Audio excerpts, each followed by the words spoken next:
Hey guys, what is up? Welcome to the newest series on the channel. So, I will be doing a in-depth tutorial for Minecraft Bedrock on many different game modes. So, yeah, if you are interested in playing these game modes, sit back, maybe grab out a notepad, get a towel and some deodorant, and get ready to sweat these game modes because it's going to be a heck of a series. It's going to last for a while. And yeah, I will be going in depth on many different game modes. And today we're going to start with Minecraft survival games. So, without further ado, let's get into the video. Minecraft survival games is based off of the original movie, The Hunger Games.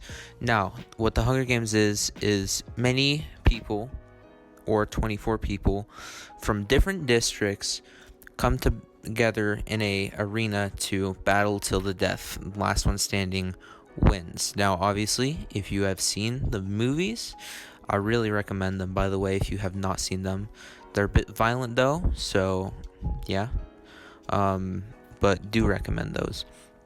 But survival games is named survival games instead of Hunger Games just because of the fact that people don't want to get copyrighted. So it's literally Hunger Games. So let's get into how you should be playing and what different situations you can be put into, and how you can really maximize your efficiency in how many wins you get and how fast you get them. So, once you get into a match of Minecraft Hunger Games, there will be many players around you and there will be a lot of chests at the middle.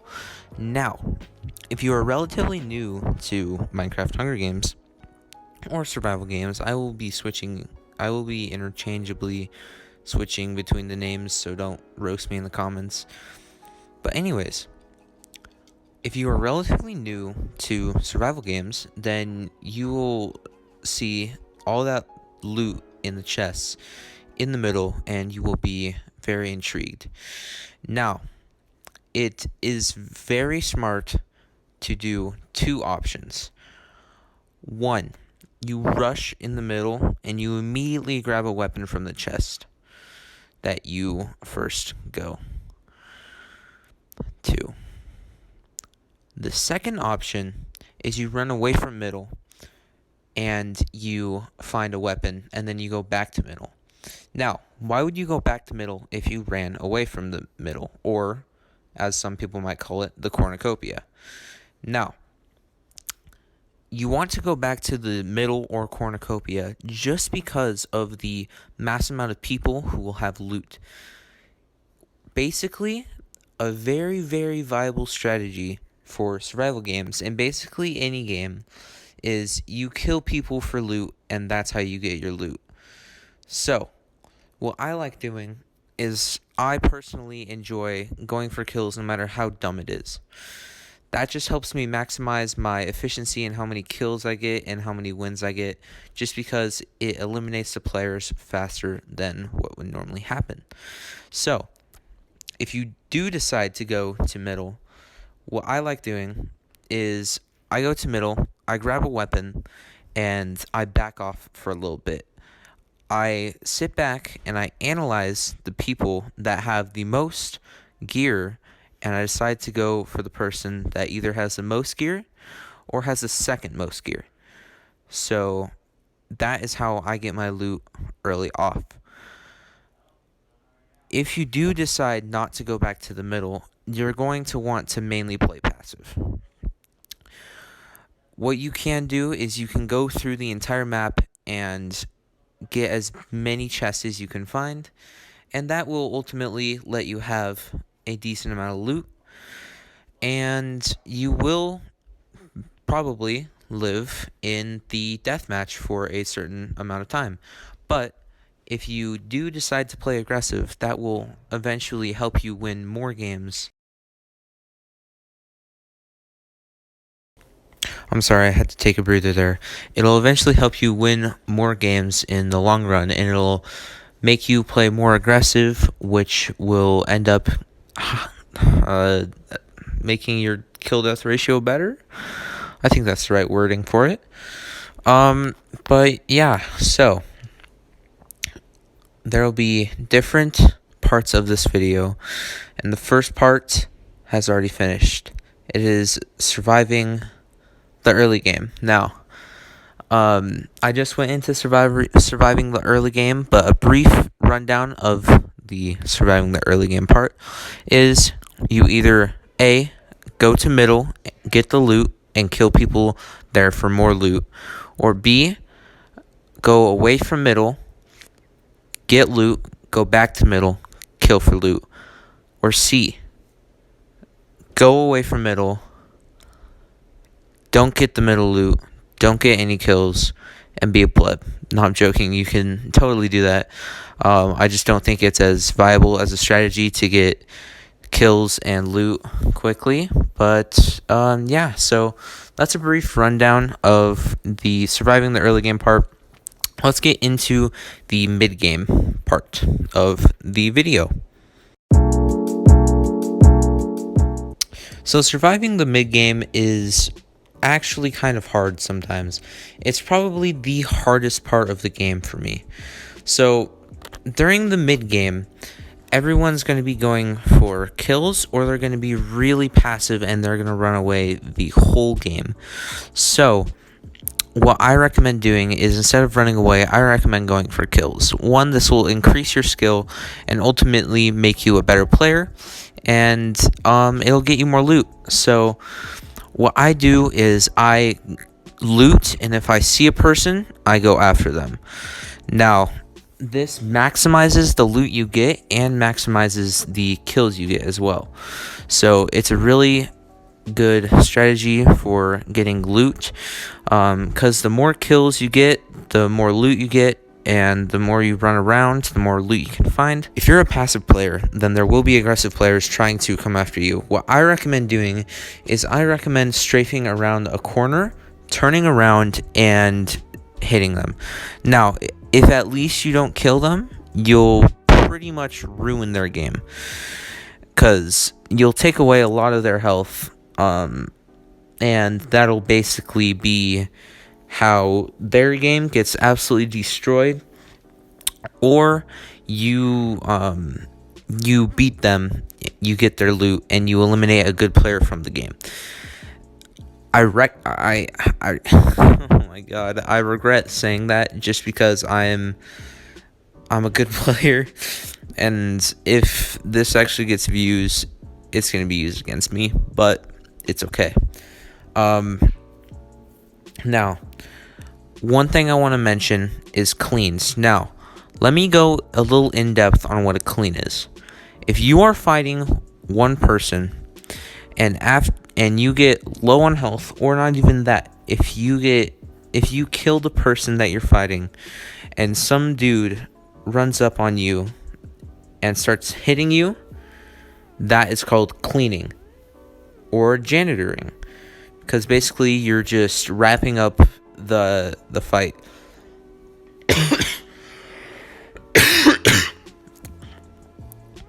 So there are pros and cons to being a cleaner. Number one, if you are a cleaner, these are the pros. Number one pro is you get all of the loot that those people had. If you see someone in a fight and they're just going at it, you can kill them and you will get all of their stuff. So,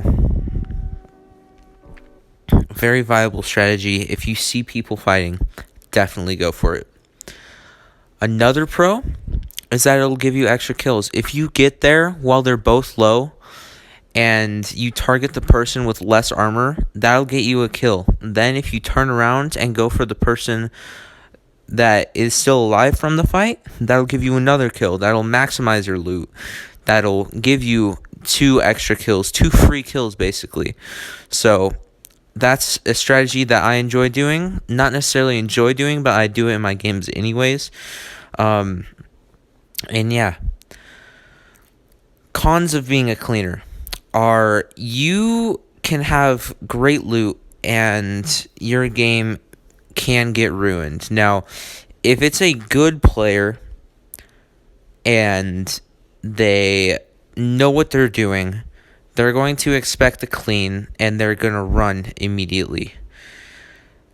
If they're a good player and they run immediately, even if you don't hit them, do not take the fight. That will get you dead.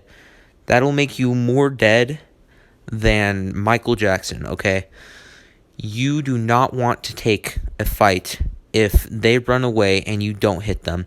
If you hit them first, that'll maximize your pre-fight damage, and that'll make them on their toes. That'll make them scared. Their heart will start beating faster, and they'll start panicking. That gives you the clear advantage, and you want to take that advantage and use it in your own way to help you. Another con of being a cleaner is you can get cleaned, actually. Again, imagine that, getting cleaned after you do cleaning. But it's a thing that happens. It always sucks. Because you're going through the loot that both of those people had, and you get stabbed in the back, and they get all the person that stabbed you gets all the loot. You don't have any of the loot, and you need to heal, and they're probably going to chase you. So those are the pros and cons of being a cleaner. Now, that is the mid game. That is my guide to the mid game. It is most definitely the hardest part of the game, just because everyone's going to be really, really aggressive or really, really passive. Another thing that still happens on CubeCraft, which is my new Hunger Games server, by the way, if you're a fan of my channel or you've watched my channel and you've seen Hunger Games, you've known that I've been playing on Lifeboat mainly for my Hunger Games videos. I keep on getting kicked out of the games on Lifeboat. I do not recommend Lifeboat as a survival games server to play on. Because there's a glitch where you can get kicked out of the entire app if you try to play Hunger Games. So, unfortunately, that happens. So, yeah. But that is my guide to the mid-game on CubeCraft, and I hope you enjoyed it. Here is a small little rundown of what to do. Go for fights, number 1. Number 2, don't go for fights. Maximize your route path thing for loot and get as much loot as you can before deathmatch or endgame. And lastly, go for cleans. If you don't get a hit off on the person that you're cleaning, you do not want to take the fight, and you just want to leave that, and you want to go away. You want to just go along your day looting, and if you see a person, go for the kill. It will not hurt, and if it's early mid game, it won't be that much of a risk just because it's early game. Now, that's basically it for the mid game of survival games on CubeCraft. Now, let's get into one of the last segments of the video, the end game. So I'm actually going to start from the later in the game portion of the mid game. Now, very close to deathmatch, exactly a minute before deathmatch, all the chests will be refilled. A good strat that I use is I go away from mid. In the middle of the game, towards the end game, I come to the mid and I wait for the chest refill. Now, if you wait for the chest refill, you will stay at middle, okay? You will be able to see everyone that's coming at you. This gives you a clear advantage. You can plot out strategies in your head for fighting people, and you can know your terrain so you can make an escape if you need to. Now, controlling the mid is a not very easy thing to do. Late game, the decent players or the players that need loot and are desperate and will kill anyone for loot, even if that means that their game is virtually ruined, they will come to mid and they will be looking for loot. Now on CubeCraft there are chests everywhere, so they could go anywhere and get loot, and the chest will be refilled because even though mid is more dangerous, it doesn't guarantee better loot. So you can go anywhere and find, the same amount of loot, maybe even better loot than if you went into the mid. People don't see that though. They see, I need loot now. My game isn't going to progress without this loot, and I need it badly. So they're going to go for mid. What you can do is you can either camp mid and just fend off anyone that goes there. Maybe just like sit there, bow spam, snowball spam, or you can be aggressive, and if you see a person coming from mid, rush them. This will probably get you more loot than if you just stayed at mid. So there's that. Controlling mid is very hard though, as you can get pinched from very, very many sides. I can't even count the games that I've had where I've been controlling mid great. I got like 3 kills just by people that need loot coming to mid and getting destroyed, and then I get stabbed in the back by a random person and I have to get away from mid. Now, people are insanely aggressive late game. They do not want many people end game or in deathmatch just because it's less convenient. And I agree with that statement. The less people there are in deathmatch, the easier the game will be. So if you can eliminate players in the later game and you do well at eliminating players and you're efficient at eliminating players and get more kills, then that ultimately means less players in the lobby in deathmatch, and that ultimately means a better experience for you. So, yeah, I recommend doing that before you go into deathmatch. Now, let's talk about the actual deathmatch. So, for deathmatch, you will be spawned on a podium. You will see every single person that is in the deathmatch, and you want to observe their gear. If you see a person in full gold and you see a person in full chain, you're going to want to go for whoever isn't going for you. So if you have half gold, half chain armor and a stone sword, and this person has full chain and a iron sword, and another person has a stone sword and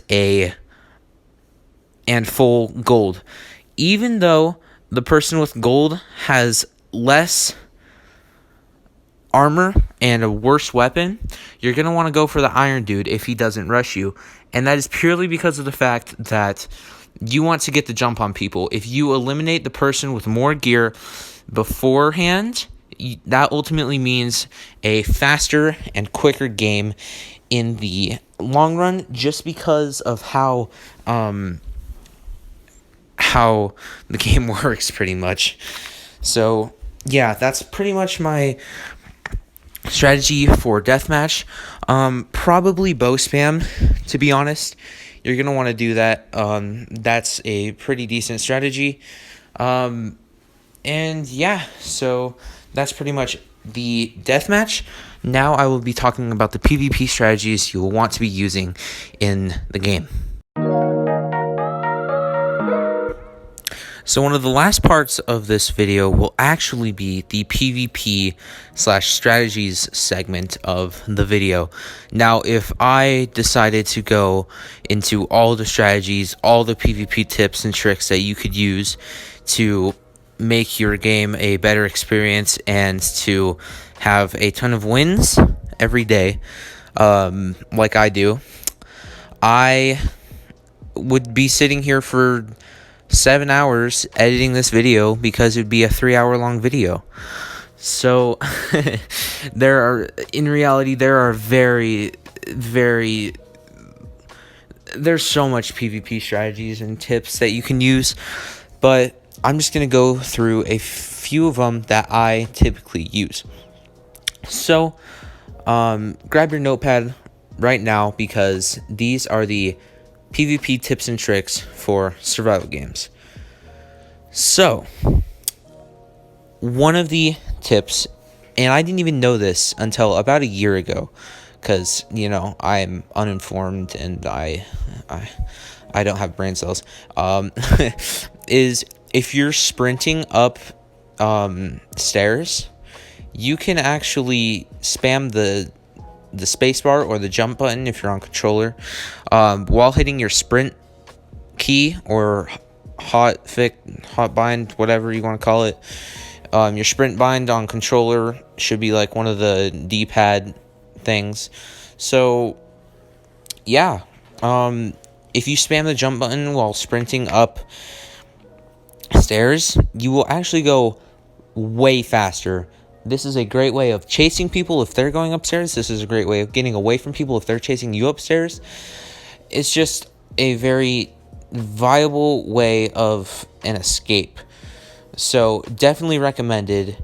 And let's get into the next tip. So tip number 2, have comfortable hotkeys. So not even hotkeys, just have comfortable binds. What that means is if I'm playing on keyboard and mouse and there's this button that's F5, that means, you go into a third person perspective. If that was F5, I'd be having to reach my finger super far up to press the F5 button and then back down. If I was using the sprint button, the original one, which is like control, I'd be putting my pinky, I'm pretty sure it's control, I'd be putting my pinky on the control button, and that would be hurting because my fingers don't work like most people's fingers actually do. So make sure you have comfortable binds that are actually like somewhat usable.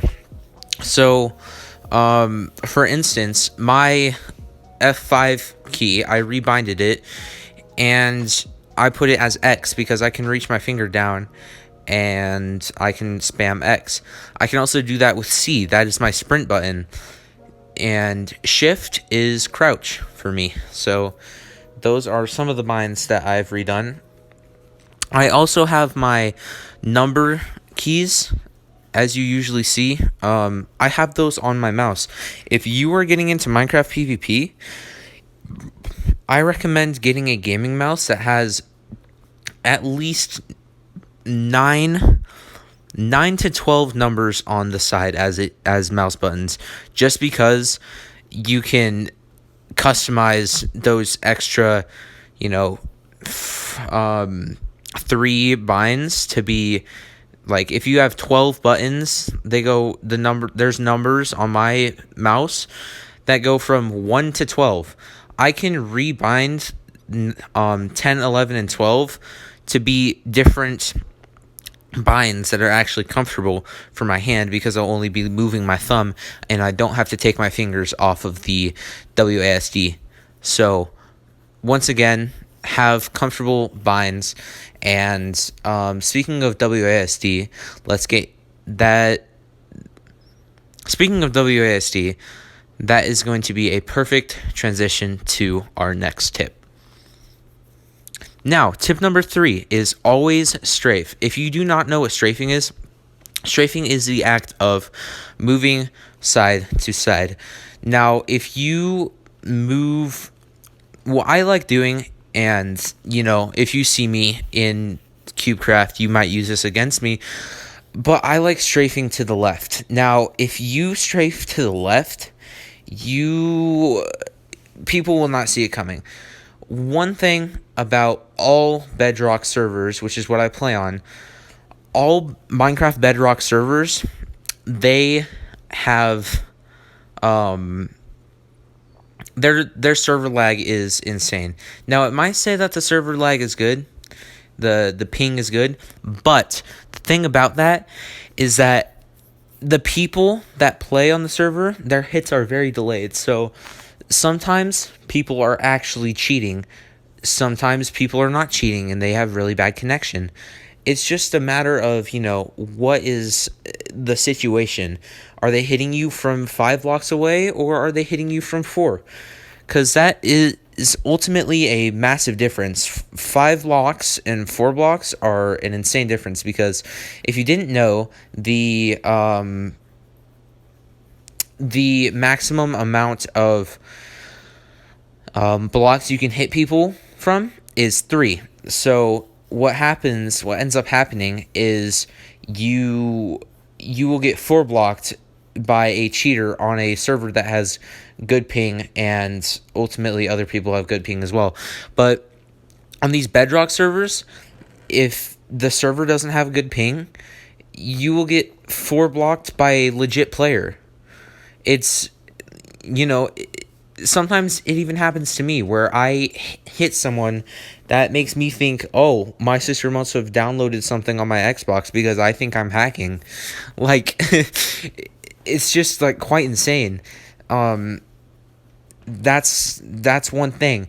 If you strafe to the left or maybe to the right, the person on their screen will see you starting to go to the right while you will already be at the right, or the left, depends on which way you strafe. So the delay will make it so that you get the first hit off no matter what. If they get the first hit off, they most likely won't be looking at you, and that's how you know that they are either really laggy and you need to bow spam them, or they're hacking and you need to get out of there or kill them fast. So that's another tip. And speaking of bow spamming, that leads to our next tip. Tip number 4. You need to bow spam if you can. Now, on CubeCraft, you don't get much arrows. Not gonna lie, it's not very nice.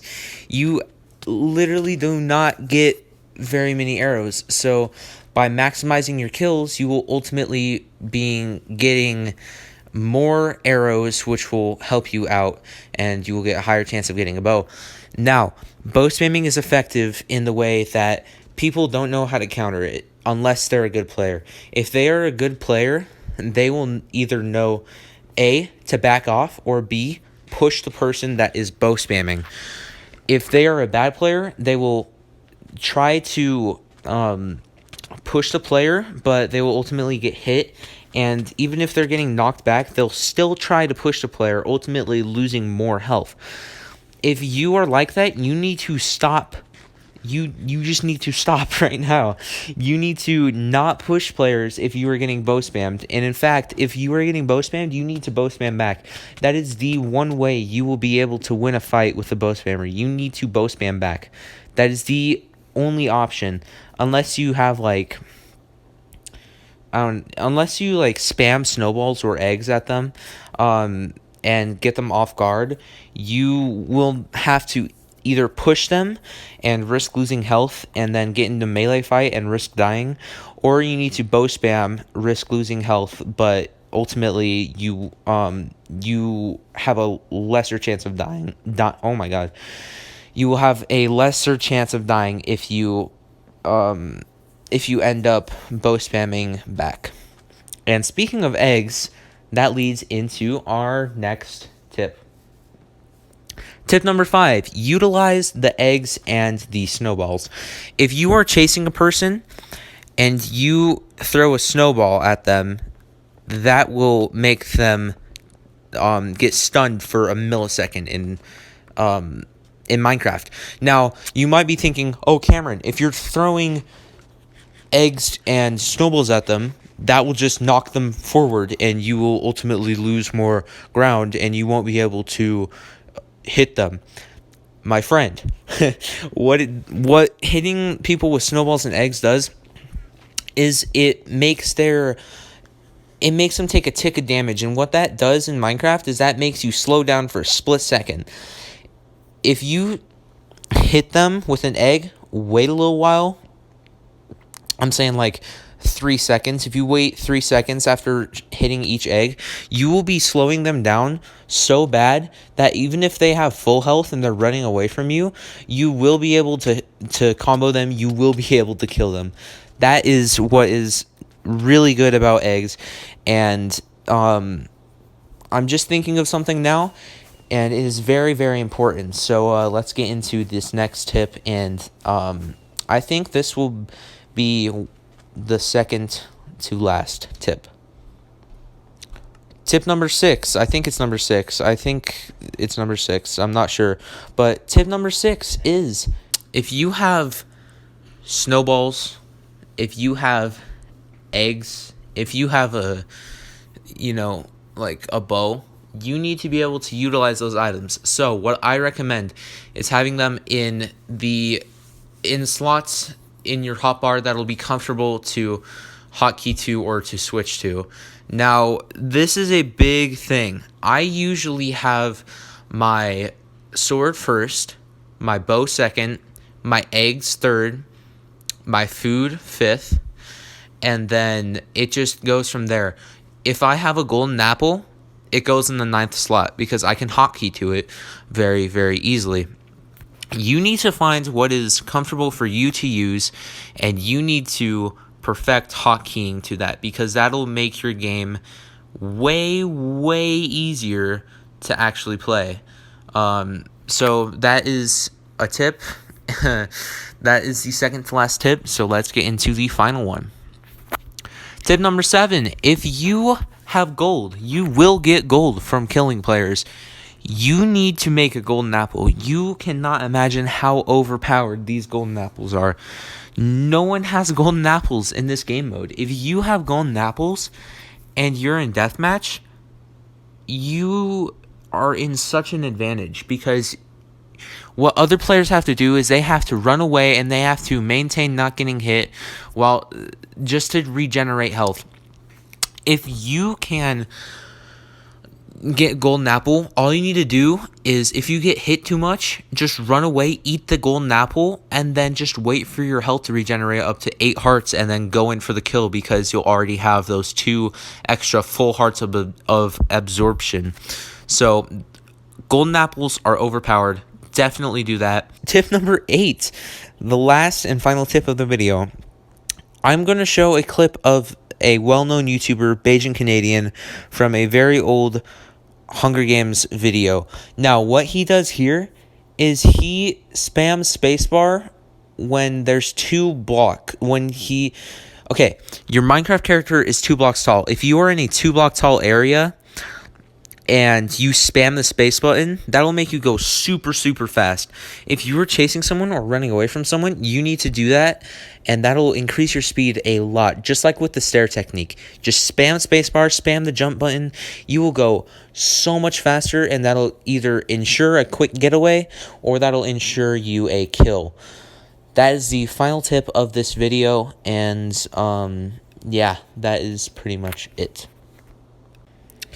That will be it for this explanation video, guys. I hope you really did enjoy, and I hope this video actually helps you out in the future, getting kills, and ultimately, I keep on saying ultimately too much. I don't know if you guys mind that or not.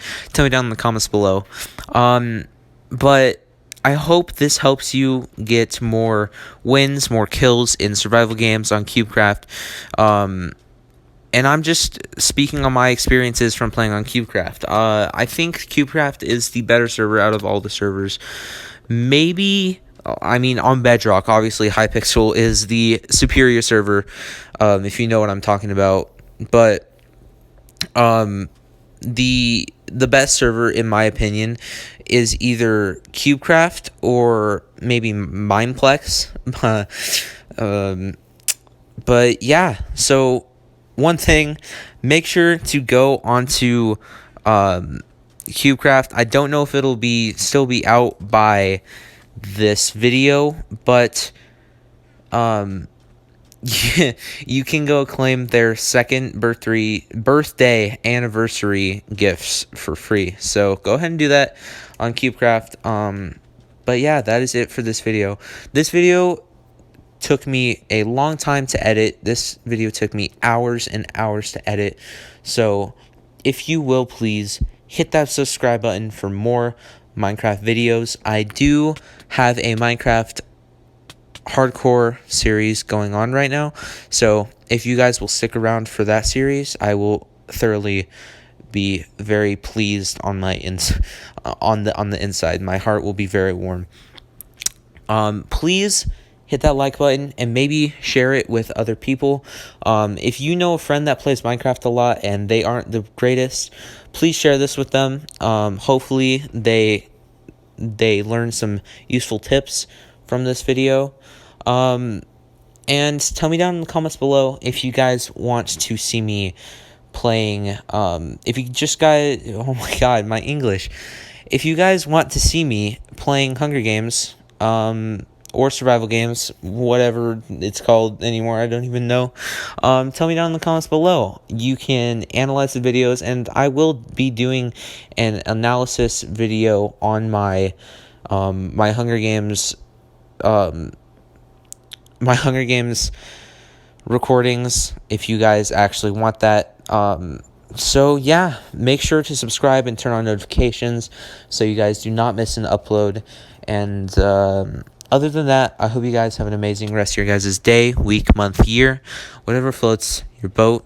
And on that note, I will see you guys all again next time. Peace, guys.